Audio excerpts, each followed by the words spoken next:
Družba. Zadnja gospodarska dejavnost, ki izkorišča naravne vire in jo bomo spoznali pri družbi v 4. razredu, je kmetijstvo. Naš domači kraj je podeželsko naselje, zato o kmetijstvu veste pravzaprav že zelo veliko. Kmetijstvo je gospodarska dejavnost, ki se ukvarja s pridelavo hrane za ljudi in živali. Na velikih kmetijah je pridelava hrane namenjena predvsem prodaji. Nekatere pridelke kmetje prodajo tovarnam in v tovarnah in iz njih izdelajo različne izdelke.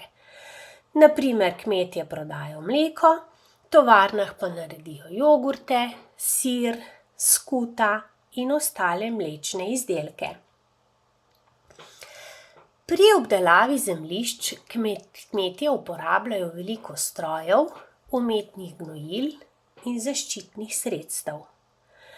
To je lahko velik problem, predvsem zaradi onesnaženja okolja.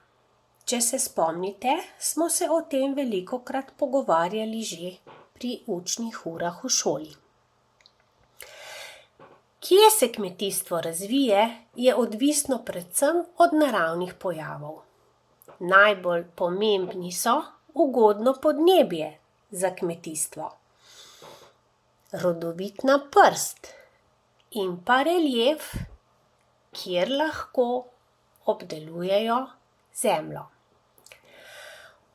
Osnovne dejavnosti na kmetijah so poljedelstvo, živinoreja, sadjarstvo in vinogradništvo. Poljedelstvo. Poljedelstvo se je razvilo v dolinah in kotlinah in na kmetijah, kjer se ukvarjajo s poljedelstvom, pridelujejo različne rastline. V Sloveniji izstopajo predvsem 3, in sicer največ pridelujejo koruze, pšenice in krompirja. Živinoreja. Živinoreja je reja različnih živali. Govede, prašičev, perutnine, ovc, koz, konjev. In poleg tega je živinoreja pomembna tudi v hribovitih pokrajinah, to se pravi tam, kjer za poljedelstvo ni ugodnih razmer.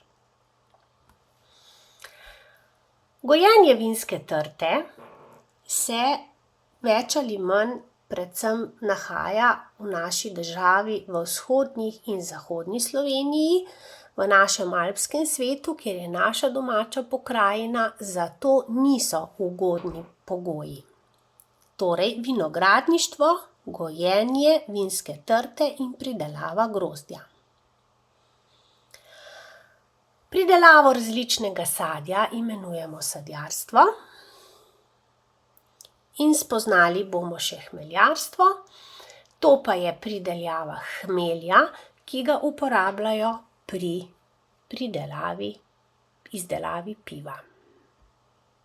Tako, ponovili smo kmetijstvo, torej gospodarska dejavnost, ki izkorišča naravne vire.